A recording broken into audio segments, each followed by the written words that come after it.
ಕಾಂಗ್ರೆಸ್ ಬಾಲ ಬಿಚ್ಚಲಿಲ್ಲ. ಯಾಕಂತಂದ್ರೆ ಪಾಕಿಸ್ತಾನದ ವಿರುದ್ಧ ಯಾವ ರೀತಿ ಭಾರತ ಹೊಡೆದು ಹಾಕ್ತಾ ಇತ್ತು, ಬಡ್ದು ಹಾಕ್ತಾ ಇತ್ತು ಅನ್ನೋದನ್ನ ಇಡೀ ದೇಶವೇ ನೋಡ್ತಾ ಇತ್ತು.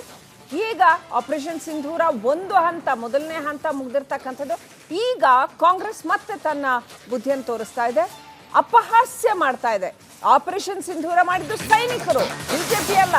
ಬದಲಾಗಿ ಸೈನಿಕರ ಶೌರ್ಯವನ್ನ ಅಪಹಾಸ್ಯ ಮಾಡ್ತಾ ಇದೆ, ಅವಮಾನ ಮಾಡ್ತಾ ಇದೆ.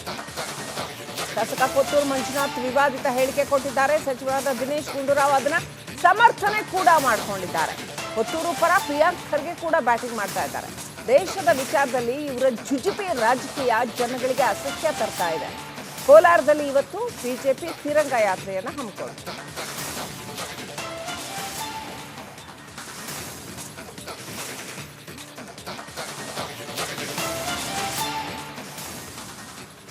ಆಪರೇಷನ್ ಸಿಂಧೂರ ಮೂಲಕ ಭಾರತೀಯ ಸೇನೆ ಪಾಕ್ನಲ್ಲಿ ಅಡಗಿ ಕುಳಿತಿದ್ದ ಉಗ್ರರನ್ನ ಕೂಡ ಸಂಹರಿಸಿದೆ.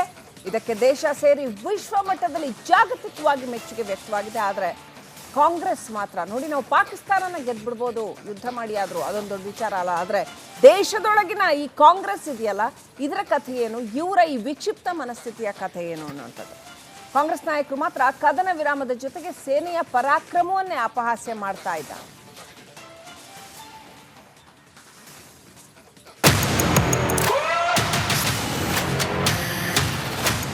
ಬೂಟಾಟಿಕೆಗೆ 4 ಫ್ಲೈಟ್ ಮೇಲೆ ಕಳಿಸ್ಬಿಟ್ಟು ಬಂದ್ಬಿಟ್ಟು ಇದು ಮಾಡೋದಾ? ಇದಕ್ಕೆ ಪರಿಹಾರನ ಇದು? 26 ಜನ ನಮ್ಮ ಭಾರತೀಯರಿಗೆ ಗಂಡಸರು ಸತ್ತರಲ್ಲ, ಆ ಹೆಣ್ಮಕ್ಳಿಗೆ ಇದೇನಪ್ಪ ಪರಿಹಾರ ಕೊಡೋದು? ಆ ಹೆಣ್ಮಕ್ಳಿಗೆ ಇದೇನೇ ನೀವು ಸಮಾಧಾನ ಮಾಡೋದು? ಆ ಹೆಣ್ಮಕ್ಳಿಗೆ ಇದೇನಾ ನೀವು ಗೌರವ ಕೊಡೋದು? ಏನು ಮಾಡಿಬಿಟ್ಟಿದ್ದೀವಿ? ಅಲ್ಲಿ ಹೊಡೆದ್ಬಿಟ್ವಿ, ಇಲ್ಲಿ ಹೊಡೆದ್ಬಿಟ್ವಿ. ಇದು ಕಾಂಗ್ರೆಸ್ ಶಾಸಕ ಕೊತ್ತೂರು ಮಂಜುನಾಥ್ ಆಪರೇಷನ್ ಸಿಂಧೂರ ಬಗ್ಗೆ ನಾಲಗೆ ಹರಿಬಿಟ್ಟಿದ್ದು, ಇದೀಗ ಇದೇ ಬೂಟಾಟಿಕೆ ರಾಗಕ್ಕೆ ಕಾಂಗ್ರೆಸ್ ನಾಯಕರು ಧ್ವನಿಗೂಡಿಸಿದ್ದಾರೆ. ಕದನ ವಿರಾಮವನ್ನ ಪ್ರಶ್ನಿಸಿದ ಕಾಂಗ್ರೆಸ್ ಆಪರೇಷನ್ ಸಿಂಧೂರಕ್ಕೆ ಕೈ ಅನುಮಾನ. ಹೌದು, ಶಾಸಕ ಕೊತ್ತೂರು ಮಂಜುನಾಥ್ ಬಳಿಕ ಮತ್ತೆ ಕದನ ವಿರಾಮವನ್ನ ಕಾಂಗ್ರೆಸ್ ನಾಯಕರು ಪ್ರಶ್ನಿಸಿದ್ದಾರೆ. ಸಿಎಂ ಸಿದ್ದರಾಮಯ್ಯ ಸೇರಿ ಕಾಂಗ್ರೆಸ್ ಸಚಿವರು, ಶಾಸಕರು ನಮ್ದು ಅದೇ ರಾಗ ಅನ್ನೋದನ್ನ ರಿಪೀಟ್ ಮಾಡಿದ್ದಾರೆ. ಈಗ ಅವರವರ ಅಭಿಪ್ರಾಯಗಳನ್ನು ಅವ್ರು ವ್ಯಕ್ತ ಮಾಡಿದ್ದಾರೆ. ಕಾಂಗ್ರೆಸ್ಸಿನ ಕೆಲವರು ಶಾಸಕರು ಅವರ ಅಭಿಪ್ರಾಯಗಳನ್ನು ವ್ಯಕ್ತ ಮಾಡಿದ್ದಾರೆ. ಬಿಜೆಪಿಯವರು ಕೂಡ ಕೆಲವು ಶಾಸಕರು ವ್ಯಕ್ತ ಮಾಡಿದ್ದಾರೆ.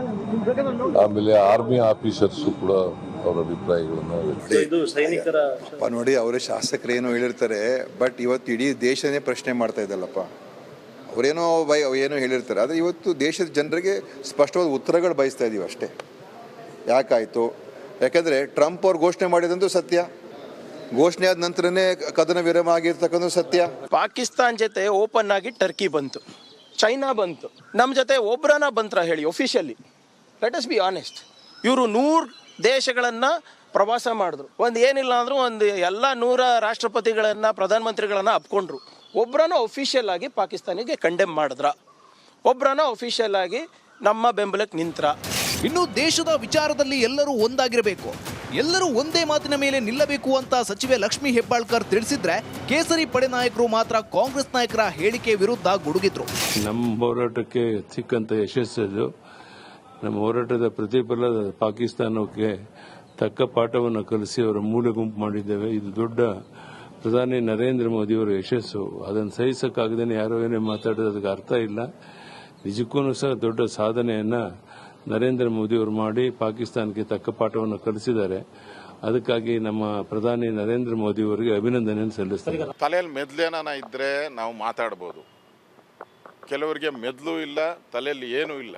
ಹಾಗಾದ್ರೆ ಸೈನಿಕರನ್ನೇ ನಂಬಲ್ಲ ಅಂದರೆ ನೀವು ಕಾಂಗ್ರೆಸ್ ಅವ್ರಿಗೆ ಮಾನ ಮರ್ಯಾದೆ ಇದೆಯಾ? ನಿಮಗೆ ಮಾನ ಮರ್ಯಾದೆ ಯೋಗ್ಯತೆ ಇದೆಯೇನ್ರಿ ಈ ದೇಶದ?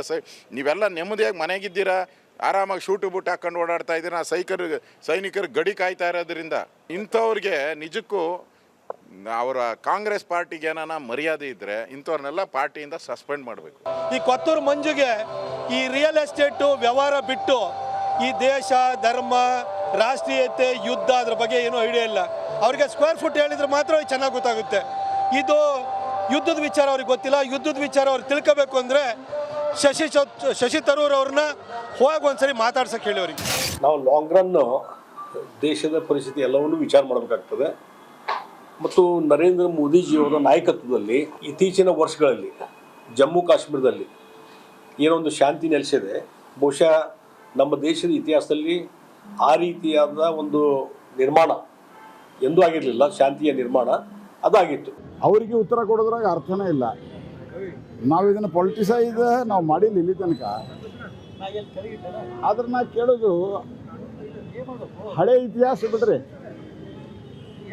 10 ವರ್ಷದಾಗ UPA ಕಾಲದ 10 ವರ್ಷದಾಗ ಎಷ್ಟು ಭಯೋತ್ಪಾದನೆ ಆಕ್ಟಿವಿಟಿ ಆಗಿದ್ದು? ನಿಮ್ಮ ಪಾರ್ಟಿ ಒಳಗೆ ಏನು ಹೇಳ್ಬೇಕಂತ ತೀರ್ಮಾನ ಮಾಡಿ ಬಂದರೆ ಹೊರಗೆ ಹೇಳ್ರಿ. ಚಿದಂಬರಂ ಆರ್ಟಿಕಲ್ ಬರೀತಾರ, ಭಾಳ ಕರೆಕ್ಟ್ ಆದ ನಿರ್ಣಯ ಸರ್ಕಾರ ತೆಗೆದುಕೊಂಡಿದೆ. ಚಿದಂಬರಂ ಆರ್ಟಿಕಲ್ ನಿಮ್ಗೆ ಬೇಕಾದ್ರೆ ಕಳಿಸ್ಕೊಡ್ತೀನಿ ನಾ, ಪತ್ರಿಕೆಯೊಳಗೆ ಆರ್ಟಿಕಲ್. ಪಹಲ್ಗಾಮ್ ದಾಳಿ ಬಳಿಕ ಕಾಂಗ್ರೆಸ್ ಈ ರೀತಿ ಮಾತನಾಡಿದ್ದು ಇದೇ ಮೊದಲಲ್ಲ.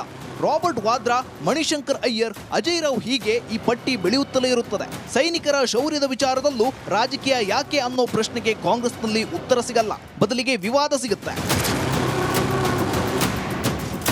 News desk, republic Kannada.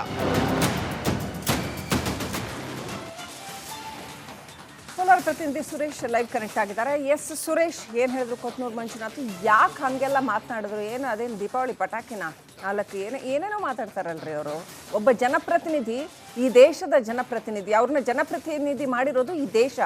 ಅವರೇನು ಅವರ ಸ್ವಂತ ದುಡ್ಡು, ಸ್ವಂತ ಪರಿಶ್ರಮದಿಂದ ಅಥವಾ ಅವ್ರದ್ದು ಏನು ಪ್ರೈವೇಟ್ ಕಂಪ್ನಿ ಅಲ್ಲ ಅದು. ಈ ದೇಶ ಅವ್ರನ್ನ ಜನಪ್ರತಿನಿಧಿಯನ್ನಾಗಿ ಮಾಡಿದೆ. ಈ ದೇಶದ ಜನ ಅವ್ರನ್ನ ಜನಪ್ರತಿನಿಧಿಯನ್ನಾಗಿ ಮಾಡಿರೋದು. ಸೇನೆ ಈ ದೇಶಕ್ಕೆ ಸೇರಿರ್ತಕ್ಕಂಥದ್ದು, ಅದು ಯಾವುದೇ BJP ಕಾಂಗ್ರೆಸ್ ವಿಚಾರ ಅಲ್ಲ ಅದು. ಯಾಕೆ ಹಂಗೆ ಮಾತಾಡಿದ್ರು ಕೊತ್ತೂರು ಮಂಜುನಾಥ್ ಅವರು? ಖಂಡಿತ ನಿನ್ನೆಯಿಂದ ಏನು ಕೋಲಾರದ ಶಾಸಕರಾದಂತಹ ಕೊತ್ತೂರು ಮಂಜುನಾಥ್ ನೀಡಿರುವಂತಹ ಕೆಲವೊಂದು ಮಾತುಗಳು ಸಾಕಷ್ಟು ವಿವಾದಕ್ಕೆ ಎಡೆ ಮಾಡಿಕೊಟ್ಟಿರುವಂತದ್ದು. ಪ್ರಮುಖವಾಗಿ ಏನಾದ್ರೆ ಭಾರತೀಯ ಸೇನೆಯ ಕುರಿತು ಅವರು ಹೇಳಿರುವಂತಹ ಕೆಲವು ಮಾತುಗಳು ಅಂತ ಹೇಳಿದ್ರೆ, ಏನು ಅಲ್ಲಿ ಹೋಗಿ ದಾಳಿ ಮಾಡಿದಾರ, ಮತ್ತೆ 100 ಉಗ್ರರನ್ನು ಹೊಡೆದಿದ್ದಾರೆ ಅನ್ನೋ ಮಾತು ಹೇಳ್ತಾ ಇದ್ದಾರೆ. ಅದು ನಿಜ ಎಂಬ ಮಾತನ್ನು ಕೇಳಿರುವಂತದ್ದು. ಇದು ಸಾಕಷ್ಟು ವಿವಾದಕ್ಕೆ ಕಾರಣವಾಗಿರುವಂತದ್ದು. ಈಗಾಗಲೇ ಕೋಲಾರದ BJP ಆಗ್ಬೋದು, JDS ಆಗ್ಬೋದು ಮುಖಂಡರುಗಳು ಇವತ್ತು ಇದಕ್ಕೆ ಟೀಕಾ ಪ್ರಹಾರವನ್ನು ಮಾಡ್ತಾ ಇರುವಂತದ್ದು. ಪ್ರಮುಖವಾಗಿ ಹೇಳ್ಬೇಕಂತ ಹೇಳಿದ್ರೆ, ಏನು ಉಗ್ರರು ಪಹಲ್ಗಾಮ್ನಲ್ಲಿ ನಡೆದಂತಹ ಉಗ್ರರು ಅಂದ್ರೆ ನಮ್ಮ ದೇಶಕ್ಕೆ ನುಗ್ಗಿ ಏನು 26 ಮಂದಿಯನ್ನು ಬಲಿ ಪಡೆದ್ರು. ಈ ನಿಟ್ಟಿನಲ್ಲಿ ಅವರನ್ನು ಕಂಡುಹಿಡಿಯಲು ಇದುವರೆಗೂ ಆಗಲಿಲ್ಲ. ಮತ್ತೆ ಅವರನ್ನು ಫಸ್ಟ್ ಹಿಡಿದು ಹೊಡಿಬೇಕೆಂಬ ನಿಟ್ಟಿನಲ್ಲಿ ಮಾತಾಡಿರುವಂತದ್ದು. ಇನ್ನ ಭಾರತ ಸೇನೆ ಏನು ಪಾಕಿಸ್ತಾನಕ್ಕೆ ನುಗ್ಗಿ ಸುಮಾರು 100 ಜನ ಉಗ್ರರನ್ನು ಹೊಡೆದಿದೆ ಅಂತ ಎಂಬ ಮಾತನ್ನು ಹೇಳ್ತಾ ಇದೆ. ಆದ್ರೆ ಇದು ನಿಜವೋ ಮತ್ತೆ ಸುಳ್ಳಂಬುದು ನಮಗೂ ಗೊತ್ತಾಗ್ತಾ ಇಲ್ಲ ಎಂಬ ಮಾತನ್ನು ಹೇಳಿರುವಂತದ್ದು. ಇದು ಸಾಕಷ್ಟು ವಿವಾದಕ್ಕೆ ಎಡೆ ಮಾಡಿಕೊಟ್ಟಿರುವಂತದ್ದು. ಕಳೆದ 2 ದಿನಗಳಿಂದ ಸಹ ಈ ಬಗ್ಗೆ ರಾಜ್ಯಾದ್ಯಂತ ಚರ್ಚೆಗಳು ಸಹ ಸಾಕಷ್ಟು ನಡೀತಾ ಇರುವಂತದ್ದು. ಮತ್ತೆ ಈ ನಡುವೆ ಕಾಂಗ್ರೆಸ್ನ ಕೆಲವು ನಾಯಕರು ಈ ಬಗ್ಗೆ ಅಂದ್ರೆ ಪಹಲ್ಗಾಮ್ನಲ್ಲಿ ನಡೆದಿರುವಂತಹ ದಾಳಿಯ ಕುರಿತು ಆಗ್ಬೋದು, ಮತ್ತೆ ಏನು ಪಾಕಿಸ್ತಾನದ ಮೇಲೆ ಭಾರತೀಯ ಸೇನೆ ನಡೆಸಿರುವಂತಹ ದಾಳಿಯ ಕುರಿತು ಏನು ಸಾಕಷ್ಟು ಅನುಮಾನವನ್ನು ವ್ಯಕ್ತಪಡಿಸ್ತಾ ಇರುವಂತದ್ದು ನಿಜಕ್ಕೂ ಒಂದು ರೀತಿಯ ಖೇದಕರ ಅಂತ ಹೇಳ್ಬೋದು. ಈಗಾಗಲೇ ಕೋಲಾರದಲ್ಲಿ ಏನು BJPಯ ಮುಖಂಡರು ಸಹ ಏನು ಕೋಲಾರದ SP ಅವರಿಗೆ ದೂರು ನೀಡಿರೋದು, ಅಂದ್ರೆ ಕೂಡಲೇ ಏನು ಕೊತ್ತೂರು ಶಾಸಕ ಅಂದ್ರೆ ಕೊತ್ತೂರು ಮಂಜುನಾಥ್ ವಿರುದ್ಧ ಕ್ರಮ ಕೈಗೊಳ್ಳಬೇಕು, ಮತ್ತೆ ಅವ್ರು ಕೂಡಲೇ ಕ್ಷಮೆಯಾಚನೆ ಮಾಡ್ಬೇಕೆಂಬ ಮಾತನ್ನು ಹೇಳಿರುವಂತದ್ದು. ಇನ್ನು ಪ್ರಮುಖವಾಗಿ ಈಗಾಗಲೇ ಏನು ಕೋಲಾರಲ್ಲಿ ತಿರಂಗ ಯಾತ್ರೆಯನ್ನು ಸಹ ಹಮ್ಮಿಕೊಂಡು ಬರ್ತಾ ಇರುವಂತದ್ದು. ಅಂದ್ರೆ ಈಗಾಗಲೇ ಸಾವಿರಾರು ಜನರು ಏನು ತಿರಂಗ ಯಾತ್ರೆ ಮಾಡ್ತಾರೆ. ಇದರಲ್ಲೂ ಸಹ ಏನು ಕೊತ್ತೂರು ಮಂಜುನಾಥ್ ವಿರುದ್ಧ ಪ್ರತಿಭಟನೆ ಮಾಡಲಿದ್ದಾರೆಂಬ ಮಾಹಿತಿ